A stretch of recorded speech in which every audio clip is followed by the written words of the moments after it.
অভিনন্দন জানাই যারা ডাকসু নির্বাচনে জয়ী হয়েছে তাদের।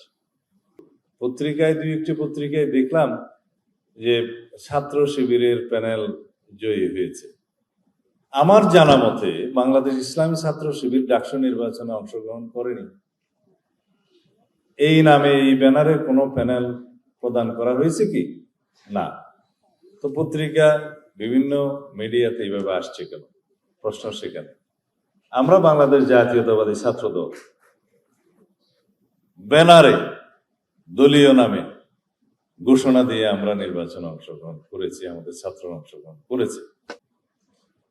কিন্তু যারা স্বনামে ছাত্র সংসদ নির্বাচনে অংশগ্রহণ করতে চায়নি, তার একটা উদ্দেশ্য তো অবশ্যই আছে।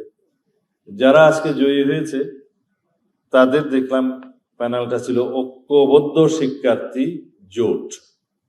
সেই ব্যানারে যারা জয়ী হয়েছে আমি আবারও ব্যক্তিগতভাবে তাদেরকে অভিনন্দন জানাই।